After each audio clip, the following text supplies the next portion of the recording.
Salmo de número 51. Está escrito: compadece-te de mim, ó Deus, segundo a tua benignidade, e segundo a multidão das tuas misericórdias, apaga as minhas transgressões.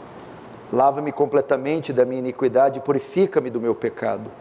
Pois eu conheço as minhas transgressões e o meu pecado está sempre diante de mim. Pequei contra ti somente, e fiz o que é mal perante os teus olhos, de maneira que serás tido por justo no teu falar e puro no teu julgar. Eu nasci na iniquidade e em pecado me concebeu minha mãe. Eis que te comprazes na verdade no íntimo, e no recôndito me fazes conhecer a sabedoria. Purifica-me com esopo e ficarei limpo, lava-me e ficarei mais alvo que a neve. Faz-me ouvir o júbilo e a alegria, para que exultem os ossos que esmagaste. Esconde o rosto dos meus pecados e apaga todas as minhas iniquidades. Cria em mim, ó Deus, um coração puro, e renova dentro de mim um espírito inabalável. Não me repulses da tua presença, nem me retires o teu Santo Espírito. Restitui-me a alegria da tua salvação e sustenta-me com espírito voluntário. Então ensinarei aos transgressores os teus caminhos, e os pecadores se converterão a ti. Livra-me dos crimes de sangue, ó Deus, da minha salvação, e a minha língua exaltará a tua justiça. Abre, Senhor, os meus lábios, e a minha boca manifestará os teus louvores. Pois não te compraz em sacrifícios, do contrário eu os te daria. Não te agradas de holocaustos. Sacrifícios agradáveis a Deus são espírito quebrantado, coração compungido e contrito, não desprezará, ó Deus. Faz bem a Sião segundo a tua vontade, edifica os muros de Jerusalém. Então te agradará de sacrifício de justiça, dos holocaustos e das ofertas queimadas, e sobre o teu altar se oferecerão novilhos. Deixa aberto aí, não feche, feche apenas os olhos para mais uma oração.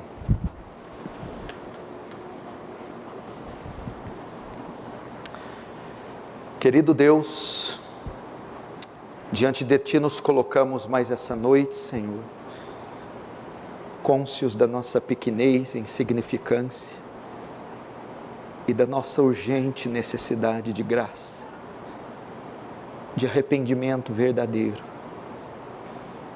de visitação verdadeira do Senhor, contrição, quebrantamento, arrependimento.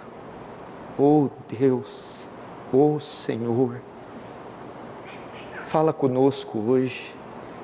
Mais do que isso, move poderosamente nesse lugar, Senhor. Estamos fartos só de ouvir falar, testemunhos, histórias de homens que ouviram, viram, tocaram, e nós seguimos inertes. Move, Senhor. Move, Senhor. Constrange, quebranta, perdoa-nos. Em nome de Jesus. Amém.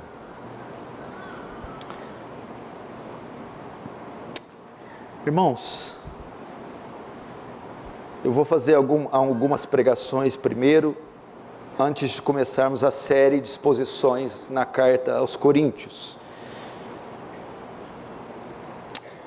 E hoje eu gostaria da atenção sua, eu gostaria que você me ouvisse com um espírito bem solene, bem quebrantado, um coração bem contrito, sensível, reverente. Tente se concentrar, tente não se distrair por coisa alguma. Você sabe que a vida cristã, ela é marcada por contrastes.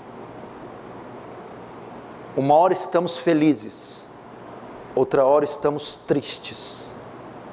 Uma hora o que sai do nosso louvor é júbilo. Uma hora o que sai dos nossos lábios é júbilo, louvor, gozo. Outras horas é lamento, confissão, arrependimento. Existem outras ocasiões que nós estamos no mesmo momento, felizes e tristes. Rimos e choramos, A vida cristã é assim. Mateus capítulo 5, Jesus fala: bem-aventurados os que choram. A palavra bem-aventurado quer dizer felizes. Felizes os que choram, felizes os infelizes. Ao mesmo tempo que choramos, somos felizes. Portanto, a vida cristã não é marcada só com júbilo, gozo, alegria, euforia. Ela é marcada. Estávamos cantando aqui, louvando aqui, adorando, cheio de gozo e júbilo. Mas na hora da leitura da liturgia, nós confessamos nossos pecados. Nós nos entristecemos porque nós falhamos com Deus. E por essa razão, eu quero falar hoje, não do júbilo, do gozo, mas do quebrantamento, do arrependimento verdadeiro. A Confissão de Fé de Westminster define arrependimento como: o arrependimento para a vida é uma graça evangélica cuja doutrina deve ser tão pregada por todo ministro do Evangelho como a fé em Cristo. Acreditamos que o arrependimento e a fé são deveres sagrados e eles não podem ser separados. Preste muita atenção nisso. Quanto mais cristã é uma igreja, e quanto mais maduros são os irmãos, são os cristãos, mais sensíveis eles são aos seus pecados. Mais contrita essa igreja será, mais quebrantada essa igreja será. John MacArthur conta um episódio que ele foi até uma igreja e o culto estava sendo iniciado. E o pastor, para começar o culto, o pastor principal, começa o culto orando. E as suas primeiras palavras na oração foram essas: ó Senhor, negamos qualquer coisa que seja negativa, negamos qualquer coisa que tire nossa alegria, tudo que queremos é alegria. Após a oração, MacArthur conta que foi uma das coisas mais infantis e rasas que ele já ouviu com relação à fé cristã. Porque a verdadeira vida cristã é marcada por tristeza e quebrantamento pelos nossos pecados. Queridos irmãos, preste atenção, não existe vida cristã madura sem a tristeza pelo pecado, sem a confissão de pecados, sem falar sobre pecados. Não existe vida cristã madura sem contrição, confissão, lamento, contemplação, arrependimento. Isso é uma das marcas de uma igreja madura e cheia do Espírito Santo. Eu vou para o Pai, quando eu for, o Consolador virá, e quando Ele vier, convencerá o homem do pecado. Infelizmente, existe hoje dezenas e centenas de igrejas que nunca levam as pessoas ao arrependimento, à confissão verdadeira. E hoje eu quero tratar isso com vocês, o verdadeiro arrependimento, a verdadeira confissão de pecados. Nesse sentido, o Salmo 51 nos dá quase como nenhum outro salmo uma amostra poderosa do verdadeiro arrependimento dos pecados, da verdadeira confissão dos pecados. O Salmo 51 também é o reflexo, o retrato de um coração de um verdadeiro salvo, de um verdadeiro convertido, de um santo genuíno, no seu grau mais elevado. Está aqui, na confissão solene, contrita, quebrantada, do rei Davi. Esse salmo mostra a culpa profunda que um homem está sentindo. Este salmo mostra um coração cheio de angústia penetrante, agonizante, aguda pelo seu pecado. Esse salmo foi escrito com dor, ansiedade, profundo arrependimento, e que revela a verdadeira confissão. Davi, você sabe que era um homem segundo o coração de Deus, isso não pode se negar. Davi era um homem tremendo, um homem que amava Deus como ninguém, um homem que andava com Deus, um homem que compôs os mais belos hinos, os mais belos salmos, era o poeta de Israel, era o grande pastor de Israel, era o grande rei de Israel, o único homem na Bíblia, o único homem na história que recebeu o título de homem segundo o coração de Deus, um homem que enfrentou Golias quando uma nação inteira fugiu, um homem que era benquisto até dos seus inimigos, da guarda pessoal de Saul, um homem que era disputado por mulheres, um homem que venceu ursos e leões. Esse era Davi, um homem de oração, um homem que amava Deus com paixão a ponto de escrever: a quem tenho eu no céu além de ti, e não há na terra que eu queira mais, não há ninguém na terra que eu queira mais do que a ti. Esse era Davi, esse grande monarca, mas também era um homem sujeito à queda, um homem sujeito ao pecado, a resvalar seu pé, a cair. E vocês conhecem o pano de fundo desse salmo. Davi escreveu esse salmo em razão do seu gravíssimo pecado em deitar com mulher casada, Batseba. Ele a cobiça, ele a possui, ele se deita com ela, cometendo um pecado bárbaro que, segundo a lei, era um pecado capital que tinha que ser punido com apedrejamento. Davi engravida a moça e não vê como se desvencilhar da situação. Manda o marido para frente da batalha e arma um plano para assassinar e tirar a vida do marido, do jovem Urias. Então Davi comete esses dois crimes bárbaros, o adultério e o assassinato.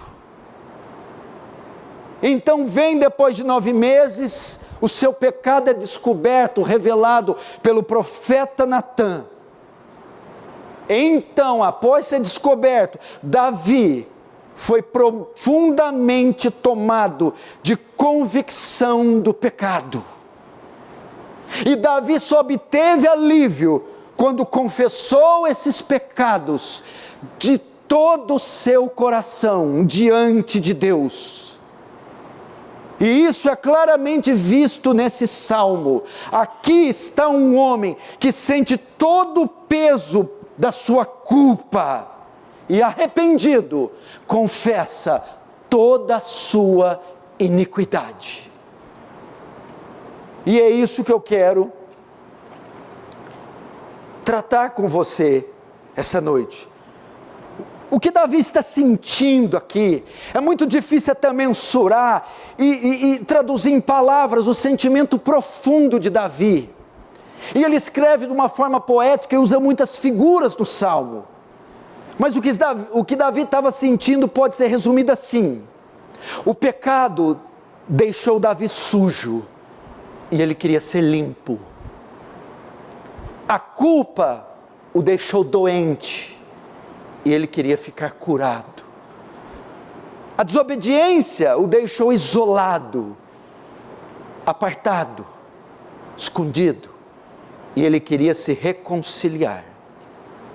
A rebelião desenfreada o deixou com medo, culpado. E tudo que Davi queria é ser perdoado. Nesse salmo, Davi faz sua confissão, ok? É um salmo de confissão, um dos mais profundos, mais belos. Quantas vezes eu já orei esse salmo de joelhos, com a Bíblia aberta, e recitando em voz alta como Davi, e recitei, e chorei, e clamei, e gritei, e urrei, e grunhi esse salmo, o 32, o 38, quantas vezes eu me senti, como a leitura aqui da liturgia, o 38, minhas chagas estão purulentas, não há coisa sã na minha carne, perdoa, Senhor, meus pecados. É uma confissão que nós devemos fazer pelo menos uma vez por mês.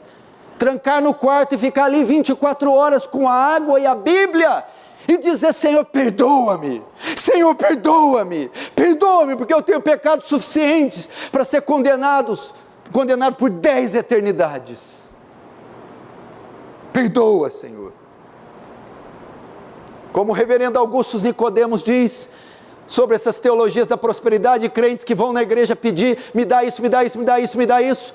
Ele diz: a única coisa que deveríamos pedir para Deus é perdão.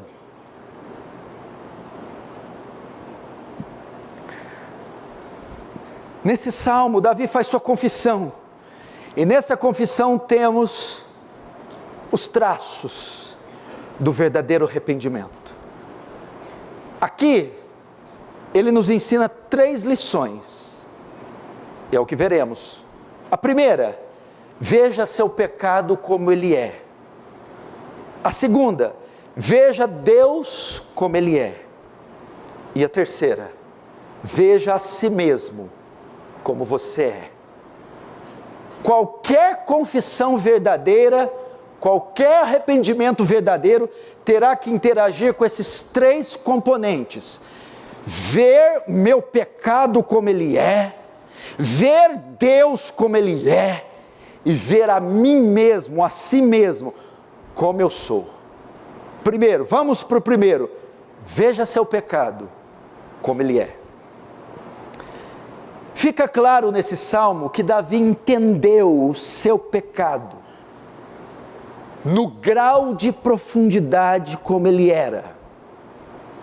E aqui vamos ver pelo menos 5 aspectos da visão de Davi sobre o pecado.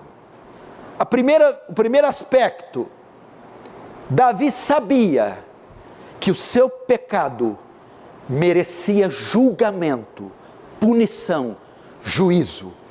Essa é a primeira marca do homem e da mulher verdadeiramente arrependidos.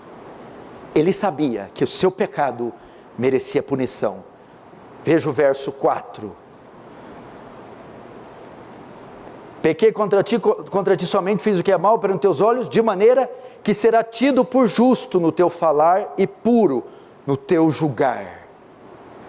O que Davi está dizendo aqui? Diante do pecado dele, ele está dizendo isso para Deus: Deus, se o Senhor proferir um julgamento contra mim, se o Senhor me julgar por causa deste pecado, que significaria no caso a morte, o Senhor é inocente, o Senhor não deixará de ser justo. Essa é uma confissão da própria culpa. Davi está dizendo: Senhor, eu mereço castigo por esse pecado. Se tu me julgares, se tu me punires, se tu me tirares a vida por esse pecado, tu estarás fazendo justiça, porque eu mereço castigo. É a mesma reação do ladrão da cruz, que está crucificado com Jesus. O da direita pragueja e ofende Jesus, o outro repreende e diz: não temes a Deus, tu estando na mesma condenação? Nosso castigo é justo, mas esse homem nada fez. Nosso castigo é justo, eu mereço estar na cruz, eu mereço ser punido, porque eu sou um ladrão, eu sou um assassino. Davi sabia: eu sou um assassino, eu sou um adúltero. Se tu me julgas, tu estás correto, eu mereço a punição.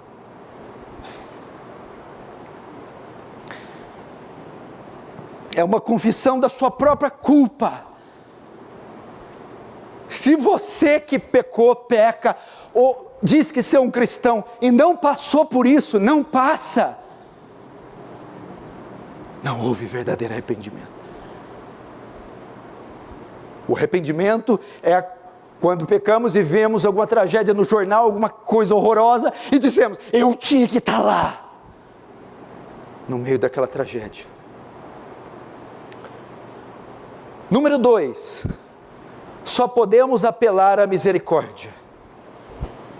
O verdadeiro arrependimento reconhece que a única coisa que pode pedir é misericórdia.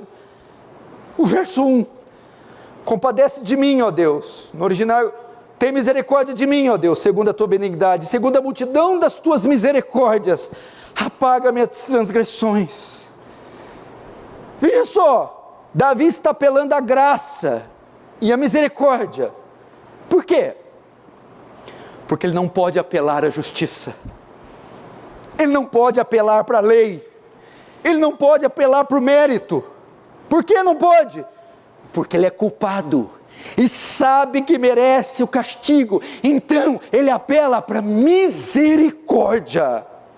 Ele está implorando por compaixão. A palavra compaixão no hebraico, hesed, que é uma palavra para se referir a misericórdia, a favor imerecido, consideração imerecida. Davi está dizendo, eu não posso implorar por mais nada, a única saída para mim é apelar para misericórdia. Tem misericórdia.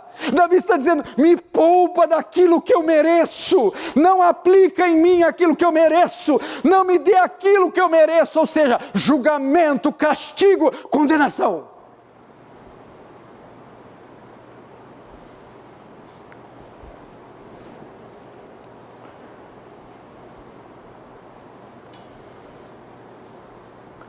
O verdadeiro arrependimento entende que não pode apelar para outra coisa, só para misericórdia. É a parábola do publicano e do fariseu. O fariseu ora, ó Senhor, eu não sou como esse fariseu, dou o dízimo de tudo que eu ganho e oro 2 vezes por dia. Aí a Bíblia diz que em Lucas 8:13, o publicano estando em pé de longe, nem ousava ainda levantar seus olhos para o céu, mas batia no peito dizendo, ó Deus, tem misericórdia de mim, pecador. O verdadeiro arrependido não chega diante de Deus com mérito, não chega exigindo, se impondo, não chega. Ele chega, por favor, não me mate, porque eu sou um imundo, um pecador. Tem misericórdia. Tem misericórdia. O verdadeiro arrependimento passa por isso. Quando nós estamos precisando disso, meu irmão, quando nós estamos precisando que a nossa pele, músculos, nervos, até os ossos sejam consumidos disso. Eu mereço o castigo. Você tinha que estar aqui, pensando assim, tudo que eu já fiz nessa vida, tudo que eu sou e fui, eu estar aqui, vivo, assistindo esse culto, meu Deus, é um puro ato de misericórdia, porque eu não merecia. Eu merecia não só estar morto, estrupiado, esquartejado, mas merecia estar ardendo no inferno. Terceiro, na sua visão sobre o pecado, o arrependimento verdadeiro consiste em compreender sua real culpa, ou sua culpa real. O verso 1 está escrito, presta atenção, o arrependimento verdadeiro consiste em compreender sua culpa real. Verso 1 está escrito, apaga as minhas transgressões. Reparou nos pronomes pessoais que são usados? Meu e minha. O verso 2, Davi diz, lava-me completamente da minha iniquidade e purifica-me do meu pecado. Verso 3 ele diz, porque eu conheço as minhas transgressões e o meu pecado está diante de mim. Pronome pessoal, você viu a quantidade de vezes? Meu, minha. Com isso Davi está querendo dizer o quê? É o reconhecimento da sua culpa pessoal. Ele reconhece sua culpa e ele sabe que ela é real. Ele sabe que ele é culpado e mais ninguém. Ele não tem dúvida quanto à sua culpa. Ele não tem dúvida quanto ao seu pecado. Ele o reconhece com todo o seu ser. E ele não só usa esses pronomes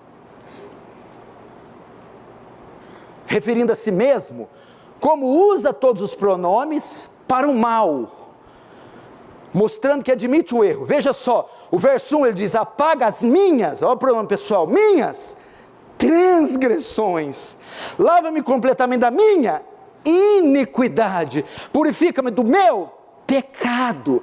No verso 2, agora no verso 3, porque eu conheço as minhas transgressões, e o meu pecado está sempre diante de mim. Junto com o pronome pessoal, Davi usa as 3 palavras mais usadas para o mal na Escritura: transgressão, iniquidade e pecado. Todas elas demonstrando que ele reconhece sua esmagadora culpa de pecado em todas as suas definições. Eu transgredi, eu fui iníquo, eu pequei.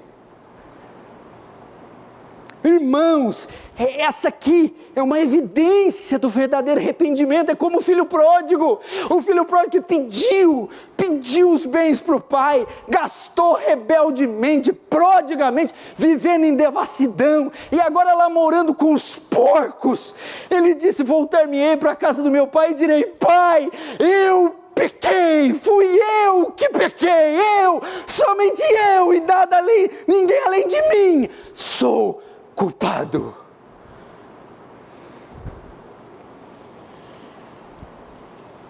Eu pequei.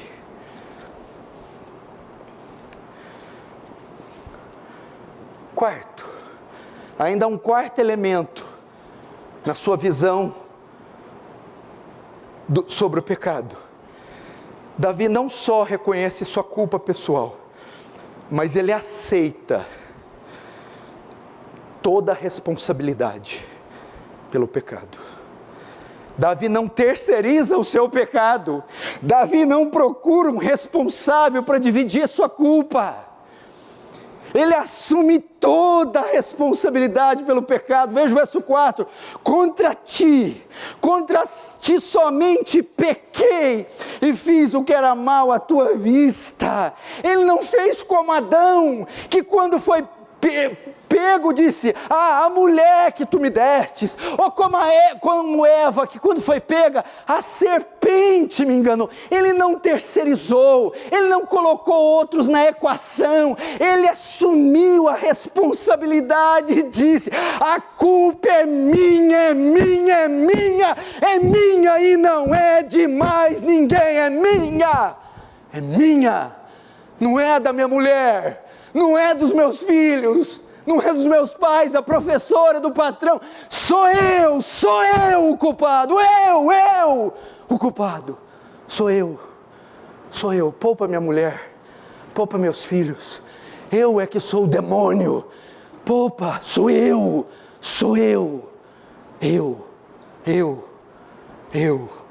e mais ninguém.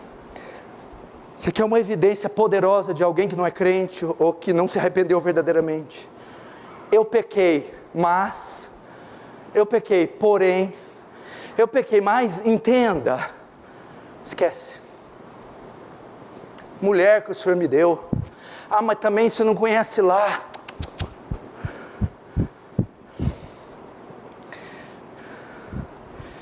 Ele não culpou. Ele disse: é meu pecado, eu ofendi, fui eu ofendi sua glória, fui rebelde contra a sua vontade, desobedeci sua palavra, blasfemei teu nome, manchei sua santidade. Por essa razão, verso 4, o Senhor será irrepreensível se me julgar e me condenar. Quinto, nós vamos ver 5 aspectos da visão dele sobre o pecado.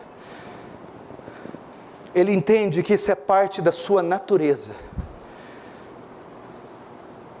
O verdadeiro arrependimento não vê bondade intrínseca em si, não vê bondade inerente. O verdadeiro arrependimento sabe: isso aqui não é um acidente, eu sou mau. É isso que ele quer dizer. Veja o verso 5: eis que iniquidade fui formado, e em pecado me concebeu sua mãe. Aqui não quer dizer que ele era um filho ilegítimo, como muitos falam, que essa confissão é para dizer que ele era fruto de uma relação adúltera. Não tem nada a ver.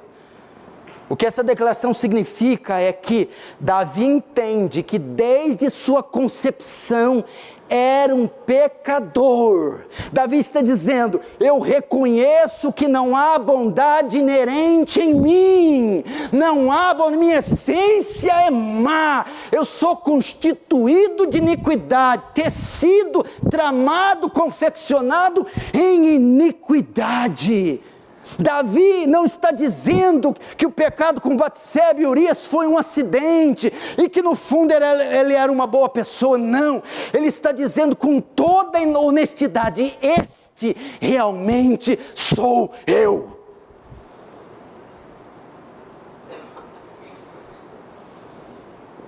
É uma depravação congênita.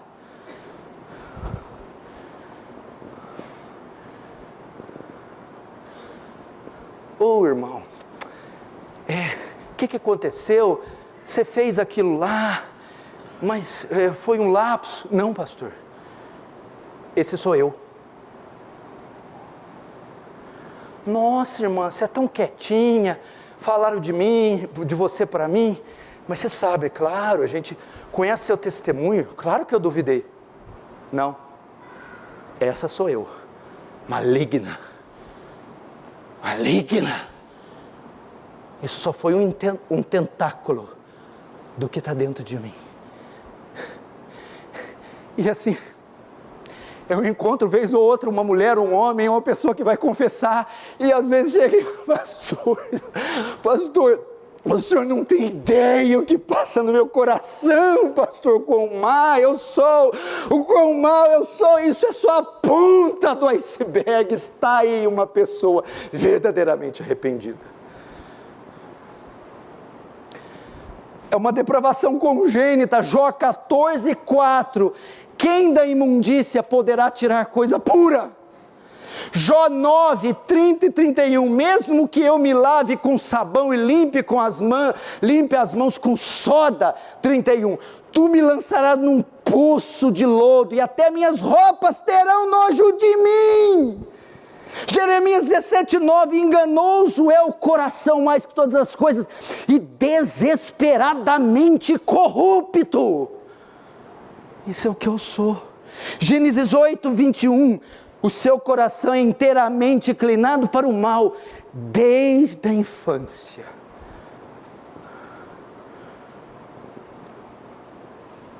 Essa é a confissão verdadeira, o arrependimento verdadeiro. Batseba, Urias, adultério, furto, roubo, inveja, não foi um acidente, é o meu coração. Eu sou mau, eu sou ruim. Agora vamos para o segundo ponto do verdadeiro arrependimento. A primeira, visão do pecado. A segunda, segundo ponto, visão de Deus. Davi agora passa da sua visão para o pecado, sua visão para a sua visão de Deus. Davi entende, veja só, o verdadeiro arrependimento entende que Deus deseja santidade interior, pureza interior, arrependimento interior, confissão interior, não somente externa. Olha o verso 6, eis que amas a verdade, verdade aqui é a honestidade, integridade e justiça, eis que ama a verdade no mais íntimo, e na parte oculta, ou seja, no mais íntimo e na parte oculta, me fazes conhecer a sabedoria. O que é isso aqui? Presta atenção, gente, presta atenção, irmãos. O arrependimento verdadeiro, ele leva em conta Deus. Eu posso ter expressões espasmódicas, estéticas diante da mulher, dos filhos. Caim teve, Saul teve, rasgando até a veste de Samuel. Mas o verdadeiro arrependimento leva em conta os olhos de Deus, a mente de Deus. Ele está dizendo aqui, Senhor, tu amas a verdade no íntimo. É ao Senhor que eu devo contas, é aos seus olhos insondáveis, oniscientes que eu devo contas. Não era só confessar a mulher, não era só resolver com a igreja, não era só resolver com o marido, com o patrão, não é só voltar a tomar ceia. Não, esse negócio tem que me consumir por dentro, tem que ser legítimo. Não adianta só um acordo para receber benefício, não adianta só um contrato para fazer as pazes. Eu preciso, isso tem que ser gerado no meu íntimo. O Senhor deseja que eu limpe o meu interior.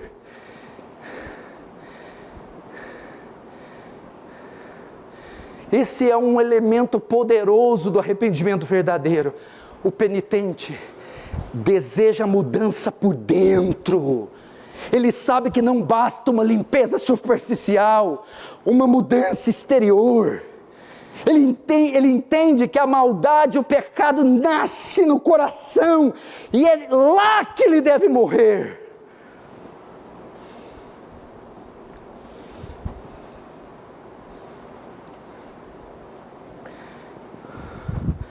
Verdadeiro arrependimento, escute, é admitir que nós estamos diante de um Deus santo, que tem olhos perscrutadores,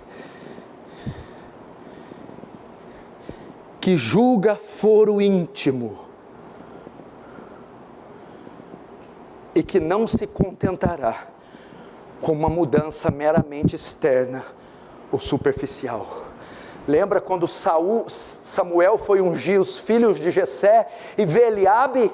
Está aí o rei. Deus vai se apropriar deste homem como rei. Então vem Deus e diz para Samuel: não, Samuel, não é ele, eu tenho rejeitado. Não repare para a altura, não repare para a aparência, nem a altura da estatura. Porque eu, Deus, não vejo como os homens. O homem vê o que está no exterior, Deus vê o que está no coração. Não adianta só uma mudança externa. O que Jesus diz? Ai de vós, fariseus, limpai o exterior do copo e do prato, mas deixai o interior imundo. Fariseu hipócrita, limpa primeiro o interior e depois o exterior será limpo.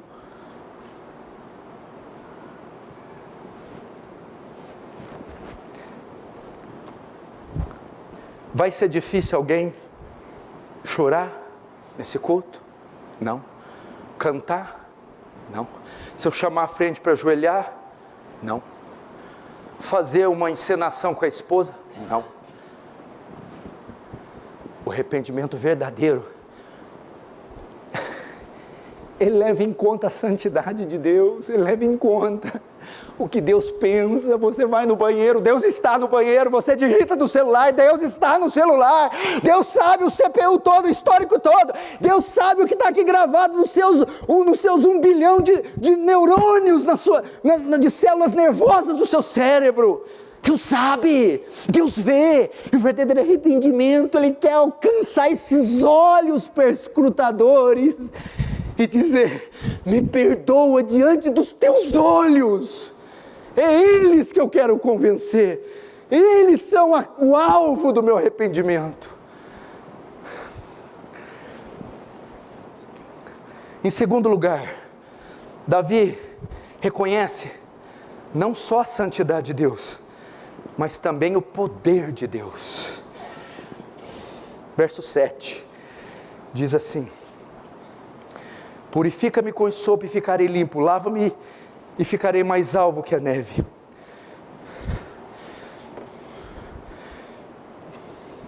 Segunda visão, primeira visão do pecado, segunda visão de Deus. Na visão de Deus, a santidade. Segundo, o poder. Davi reconhece que só Deus tem o poder para limpá-lo, para perdoá-lo, justificá-lo, para reverter o processo.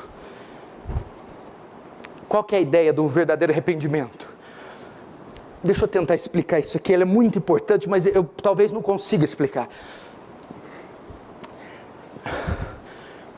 O pecado é algo tão vil, tão grave, tão asqueroso, que ele não se resolve com uma conversa. Não é um acordo que resolve ele. Você não tira a mancha, o etíope não muda a mancha com alguma forma natural, o leopardo não perde as pintas.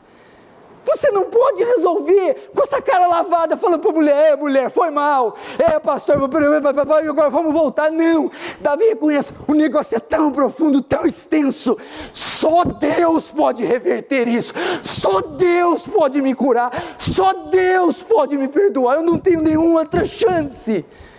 Então ele não se conforma com meros acordos. Está tudo bem com o pastor, está tudo bem com a esposa, está tudo bem com a igreja, com o trabalho. Não. Se eu não conseguir o perdão do céu, eu não consegui nada. Só Deus para reverter esse quadro. Se o Senhor me lavar, então eu ficarei limpo. Se o Senhor me purificar, só assim ficarei puro. O que Davi está dizendo é isto, Senhor, não está em mim, está em Ti. Só Tu tens o poder de fazer tal coisa, eu não. A ideia de Davi é que eu não posso me erguer sozinho, eu não posso me lavar sozinho, eu não posso me salvar sozinho, eu não posso me perdoar sozinho, eu não posso resolver isso, é só Deus. Só Deus, igreja! Só Deus, igreja! Só Deus! Só Deus pode salvar um pecador. Só Deus pode limpar um pecador. Salmo 130, verso 3. Se observares sem iniquidade, quem subsistirá? Quem? Lucas 23, 42. Senhor, lembra-te de mim quando vieres no teu reino. Só o Senhor. Isaías 1, 18. Vinde, arrazoemos, ainda que os nossos pecados sejam vermelhos como a escarlata, se tornarão brancos como a neve. Quando ele diz purifica-me com isopo era um arbusto usado para aplicar sangue e água em cerimônias de purificação. Davi recorre a essa figura porque ele está dizendo, Senhor, purifica-me cerimonialmente, purifica-me, estou imundo.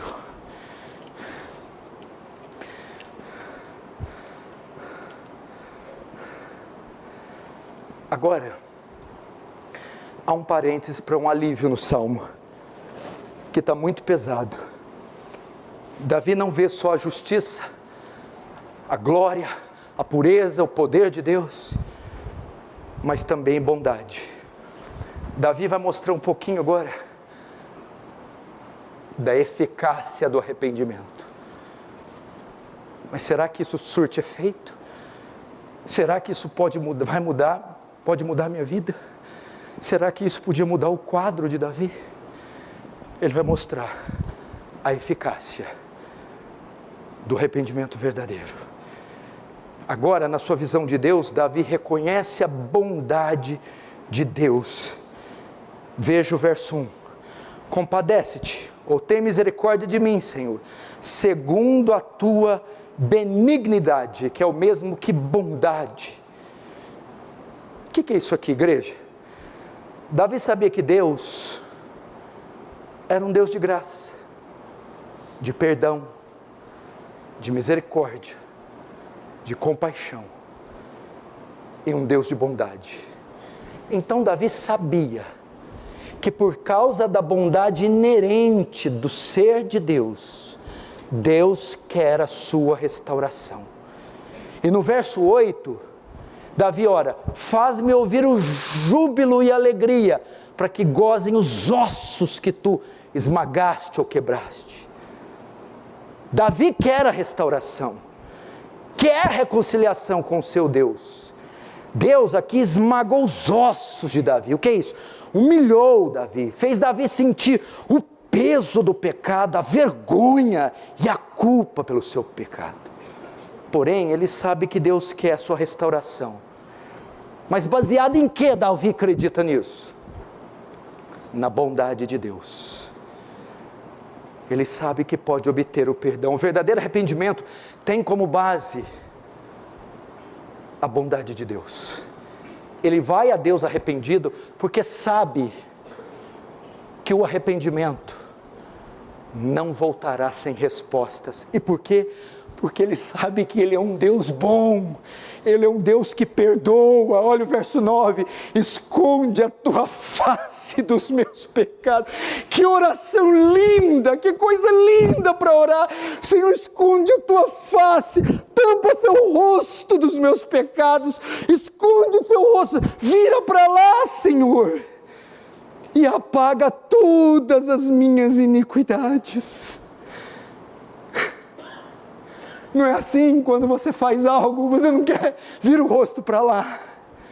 Esconde, Senhor, da tua face os meus pecados, tira-os da sua memória, limpa-os da história. Por isso Miqueias 7, 18 e 19, está escrito: quem, ó Deus, é semelhante a ti, que perdoa a iniquidade e te esquece da transgressão do restante da tua herança? O Senhor não retém a sua ira para sempre, porque tem prazer na misericórdia. Torna a ter compaixão de nós, pisará aos pés as nossas iniquidades, lançará todos os nossos pecados nas profundezas do mar. Salmo 103, verso 12: quanto dista o oriente do ocidente, assim afasta de nós as nossas transgressões. Deus é um Deus perdoador, por natureza. Por quê? Por causa da sua bondade. Salmo 86, 5: pois tu, Senhor, és bom e compassivo, abundante em benignidade para todos os que te invocam. E por causa disso, no verso 10 ele ora. Essa é a oração. Veja só, agora no verso 10 ele ora. Essa é a oração do penitente, que entende seus pecados e a bondade do seu Deus. Veja o verso 10.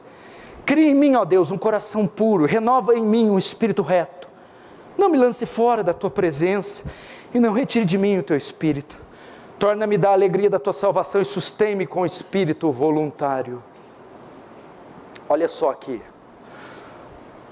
Voltando para a oração do verdadeiro arrependimento. Davi ora aqui. Olha só aqui. Olha isso aqui, Leandro. Deus, olha isso aqui, Tiago. Eu não quero só o perdão. Não. Eu quero um coração puro e não sujo. O Senhor pode me perdoar e eu continuar com o coração sujo. Crie-me, ó Deus, um coração puro. Perdoar é moleza. Eu vou lá e faço de novo. Eu não quero só o perdão, eu quero viver livre desse coração. Eu quero que o Senhor remova a causa. Crie em mim um coração puro. Porque eu não pequei por causa da tentação. Eu pequei porque o meu coração não é puro. Depois ele diz: eu quero um espírito firme e não um espírito vacilante, duvidoso. Renova dentro de mim um espírito reto, Davi diz. Davi diz: não quero esse isolamento, esse afastamento de ti. Quero estar em tua presença para sempre. Não me lance fora da tua presença, verso 11. Não quero que você tire o seu espírito de mim. Aqui não é o espírito salvador. Nenhum salvo perde o Espírito Santo. É impossível. O Espírito aqui tem a conotação de unção. Rei, sacerdote, profeta eram ungidos. É a unção de rei. Ele está querendo dizer: não me retire o Espírito de mim. Eu quero ser útil. Não me tome a coroa, o cetro, a unção que o Senhor me deu para te servir. Eu quero ser um rei útil. Que mais? Eu quero a alegria da salvação. Aqui não é que ele queria salvação, ele já era salvo. Ele quer a alegria que o pecado tirou dele. Esse é o coração de um homem verdadeiro arrependido.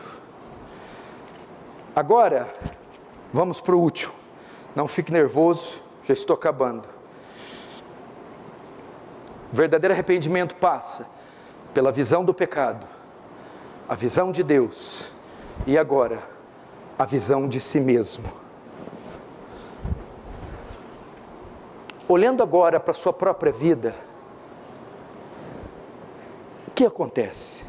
Se eu, como crente, lidar com o pecado da maneira certa, se eu entender Deus da maneira certa, ainda terei que olhar para mim, para dentro de mim, da maneira certa, e Davi fez isso. Então devemos fazer a seguinte pergunta: o que o perdão faria por mim? Como ele me afetaria? Como ele me mudaria? Como o arrependimento verdadeiro, seguido do perdão, impactaria a mim e aos outros que estão à minha volta? Davi então começa mostrando o impacto do verdadeiro arrependimento e do perdão sobre os pecadores. Verso 13: então ensinarei aos transgressores os teus caminhos, e os pecadores a ti se converterão. Presta atenção, Davi dizia, sendo perdoado, lavado, isso afetaria os pecadores. E o verso 13, o que é isso aqui? Você quer ter um testemunho poderoso? Você quer ter uma vida relevante na sociedade? Você quer ter um padrão de vida que atrai pessoas à salvação? Então você tem que ter uma vida purificada, lavada, santa, isenta da imundícia.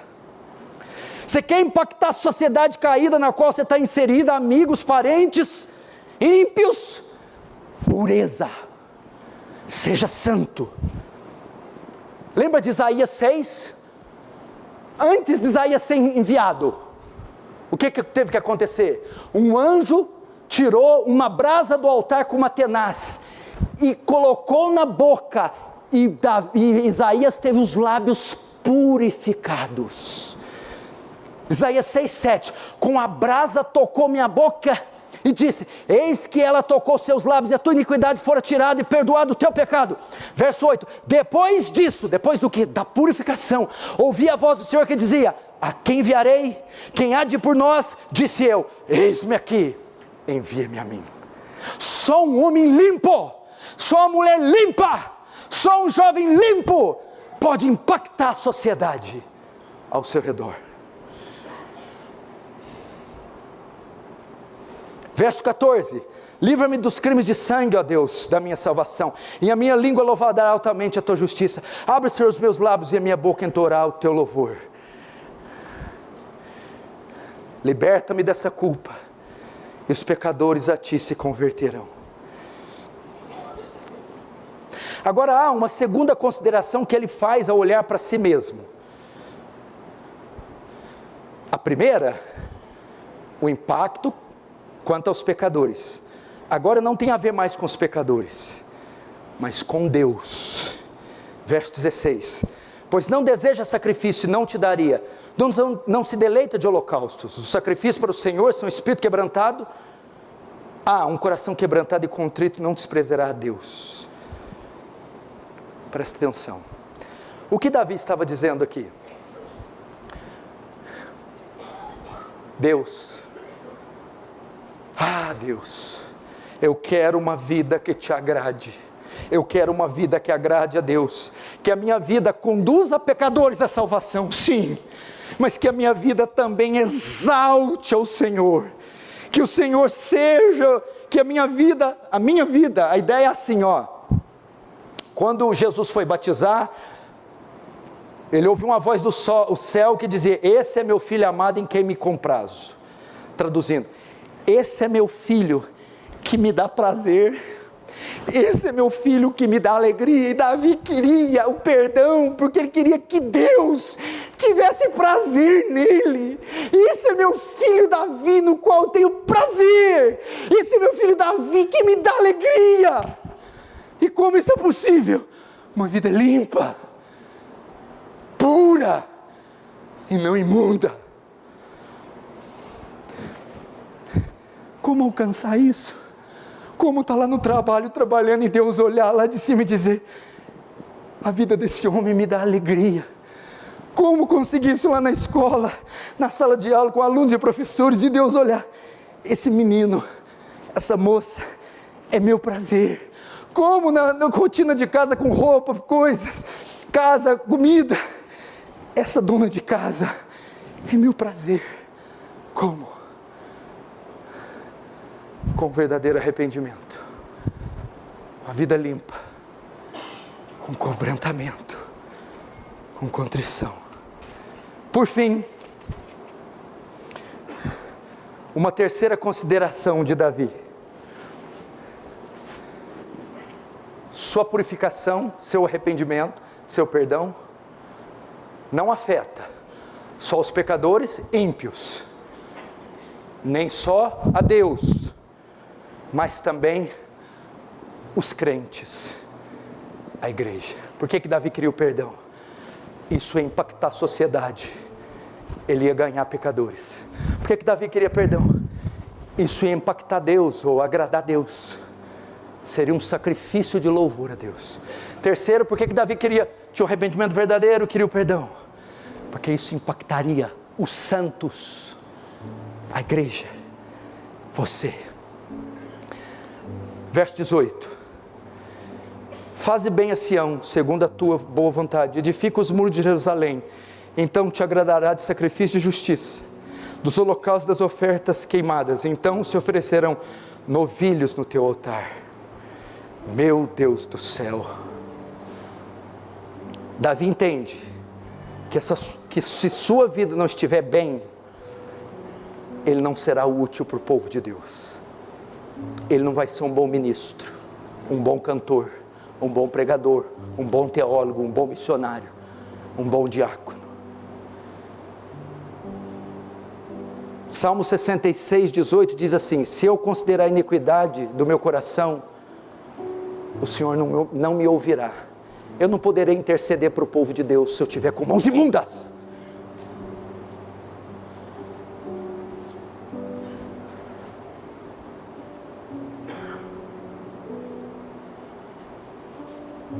Se a minha vida não for pura, não poderei ser o evangelista eficaz para os pecadores, não poderei trazer alegria para Deus, nem poderei ser útil para o povo de Deus.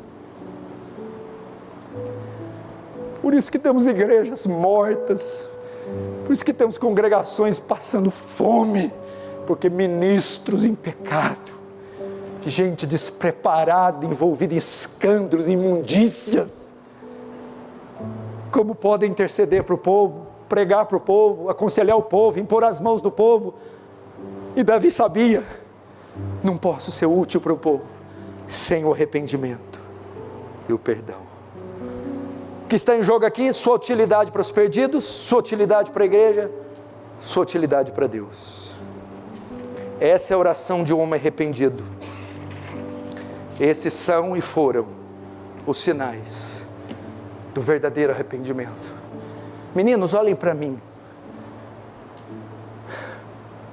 Eu não sei o que Deus é capaz de fazer com essa igreja, se vocês entenderem pelo menos esse sermão, pelo menos o de hoje. Eu não sei o impacto que vocês podem provocar na sala de aula de vocês, na hora do recreio, na repartição da empresa que vocês estão, entre a sua família, na sua vizinhança. John Wesley dizia: me dê 100 homens santos, que não temam nada, senão o pecado, que eu mudo o mundo. 100 homens santos, que não tenham medo de nada, exceto do pecado, eu mudo o mundo. Robert Moore McCheyne dizia: um homem santo é uma arma poderosa nas mãos de Deus. Como nós vamos começando? Como nós vamos começar? Com os joelhos, com confissão, é regando esse chão e regando esses bancos com lágrimas, é dizendo: eu não saio daqui enquanto não resolver a minha situação, eu não saio, eu não vou embora. Eu já cansei de ouvir culto atrás de culto, eu cansei de ver o Senhor aí nesse púlpito, o Senhor aí retesando o rosto, mas dessa vez não vai ser em vão, pastor. Fecha os olhos, vamos orar agora. Fecha os olhos. Hoje é uma noite de limpeza, hoje é a noite da asepsia da alma, é uma noite de expurgo. Confessei-te o meu pecado, e o meu pecado não te ocultei. Enquanto me calei, meus ossos se envelheceram pelos meus constantes gemidos, porque a tua mão pesava sobre mim.